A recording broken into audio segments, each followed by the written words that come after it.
നാളെ നടക്കാൻ പോകുന്നത് ചരിത്ര മുഹൂർത്തം എന്നൊക്കെയാണ് മാധ്യമങ്ങൾ പറയുന്നത്. ഈ കേരള എന്നത് കേരളം എന്നാക്കുന്നതിൽ എന്ത് ഗുണമാണുള്ളത്? അങ്ങനെ പ്രത്യേകിച്ച് ഗുണമുള്ളതായിട്ടൊന്നും തോന്നുന്നില്ലല്ലേ. ഇപ്പോൾ സ്വാഭാവികമായിട്ട് എല്ലാവരും ചോദിക്കുന്നൊരു കാര്യമാണ്, എന്താണ് ഇതുകൊണ്ടുള്ള ഗുണം? ഇതുകൊണ്ടുള്ള ഗുണം തുടക്കം, അതായത് ഇതൊരു തുടക്കമാണ്.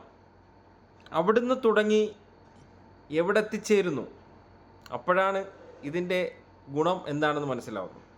ആർക്കാണ് ഗുണം എന്ന് ചോദിച്ചാൽ സംഘപരിവാറിന് തന്നെയാണ് ഗുണം, അല്ലാതെ കേരളത്തിലൊരു മനുഷ്യർക്കും ഗുണമില്ല. വളർന്നു വരുന്ന തലമുറകൾക്ക് പഴയകാല ചരിത്രങ്ങളൊന്നും പഠിക്കാൻ പാടില്ല.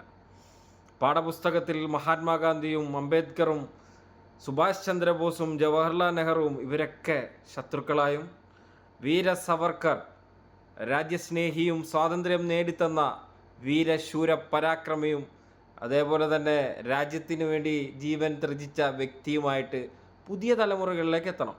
അതുകൊണ്ടാണല്ലോ ഇപ്പോൾ തന്നെ ഈ PM ശ്രീ പദ്ധതി വരുന്നുണ്ട്. ആ PM ശ്രീ പദ്ധതിയിലൂടെ വരുമ്പോൾ പാഠപുസ്തകങ്ങളിൽ മാറ്റം വരും. ഇപ്പോൾ തന്നെ മെനഞ്ഞാന്ന് 2 ദിവസത്തിന് മുമ്പ് നടന്ന ഇതിൽ സവർക്കറിൻ്റെ പേര് വന്നിട്ടൊരു ക്വസ്റ്റ്യൻ. ഇത് തുടങ്ങി വന്ന് എത്തിച്ചേരുമ്പോഴാണ് ആ ഒരു യാത്ര പൂർത്തിയാകുന്നത്. എല്ലാം തികഞ്ഞു, പേരുമാറ്റൽ മാത്രമാണ് നടന്നുകൊണ്ടിരിക്കുന്നത്. ഇന്ന് കാണാൻ കഴിഞ്ഞൊരു ദയനീയമായിട്ടുള്ളൊരു കാഴ്ചയുണ്ട്. UP-യിലും മധ്യപ്രദേശിലുമൊക്കെ ആയിട്ട് മരണപ്പെട്ടിട്ട് പോലും അവർക്കൊരു സമാധാനമില്ല. വേസ്റ്റ് കൊണ്ടുപോകുന്ന, നമ്മുടെ ഈ അഴുക്ക് വാരിയിട്ട് കൊണ്ടുപോകുന്ന വണ്ടിയിൽ മരണപ്പെട്ടൊരു ജഡം, അതുപോലെ തന്നെ ജീവൻ നിലച്ച് അവസാന യാത്രയിൽ കുടുംബക്കാരുടെ മടിയിലിരുന്ന് റിക്ഷയിൽ വീട്ടിലേക്ക് കൊണ്ടുപോകുന്ന മറ്റൊരു കാഴ്ച. അവിടെ ഒന്നുമില്ലാത്ത കെയറിങ്, അവിടെ ഒന്നുമില്ലാത്ത ഈ വികസനം എന്തിനാണ് ഈ കേരളത്തിന്? കേരളം എന്ന പേര്, കേരളം, കേരം പ്ലസ് അളം, കേരം തിങ്ങുന്ന കേരള നാട്, അതിനി മാറ്റേണ്ട ആവശ്യങ്ങളൊന്നുമില്ല.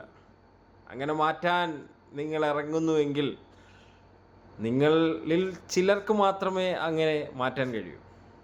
പണ്ട് മുതലുള്ള ആ ഒരു പേരിൽ അങ്ങനെ മാറ്റങ്ങളൊന്നും വരാൻ പോകുന്നില്ല. കേരളം അങ്ങനെ തന്നെ നിൽക്കട്ടെ.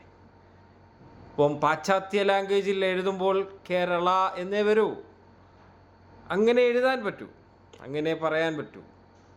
മാതൃഭാഷയിലാണെങ്കിൽ കേരൾ എങ്ങനെയും പറയാം. അപ്പോൾ തുടക്കം നല്ലതാവട്ടെ.